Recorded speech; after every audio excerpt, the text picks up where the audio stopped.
एकदा कडाक्याच्या थंडीत एक तरुण रस्त्याने चाललेला असतो, तेव्हा त्याची नजर रस्त्याच्या कडेला बसलेल्या गरीब वृद्ध माणसाकडे जाते.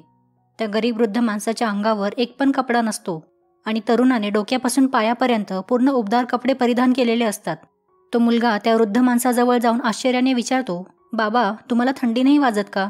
वृद्ध म्हणतो, थंडी तर वाजत आहे, पण आता मला त्याची सवय झाली आहे, कारण माझ्याकडे उबदार कपडे पण नाही आहेत. हे ऐकून मुलगा बोलतो, तुम्ही इथेच थांबा बाबा, मी घरी जाऊन तुमच्यासाठी उबदार कपडे घेऊन येतो, ते घालून तुम्हाला चांगली ऊब भेटेल. वृद्ध माणूस खुश होतो. मुलगा ज्या रस्त्याने गेलेला असतो त्या रस्त्याकडे वाट बघत पूर्ण रात्र काढतो, पण तो गेलेला मुलगा परत येत नाही. कारण घरी गेल्यानंतर तो विसरून गेलेला असतो की आपण त्या वृद्ध माणसाला परत येण्याचा शब्द दिलाय.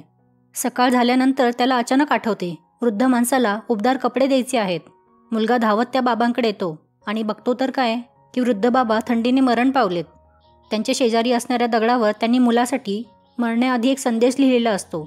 त्यावर लिहिलेले असते, जेव्हा माझ्याकडे उबदार कपडे नव्हते तेव्हा माझी मानसिक शक्ती माझे थंडीपासून रक्षण करत होती, पण तुम्ही मला उबदार कपडे देण्याचे आश्वासन दिले आणि माझ्या मनात एक आशा जागी झाली आणि मी तुमच्या येण्याची वाट बघत बसलो, तेव्हा माझी मानसिक शक्ती क्षीण झाली. ते शब्द वाचून तरुणाच्या डोळ्यात पाणी आले. मित्रांनो, कधीही कोणाला शब्द देत असाल तर तो पाळा आणि पाळता येत नसेल तर शब्द देऊ नका, कारण कधीकधी तुम्ही दिलेला शब्द समोरच्यासाठी एक शेवटची आशा असू शकते. एक छोटासा दिलेला शब्द समोरच्याचा तुमच्यावरील कायमचा विश्वास संपवू शकते.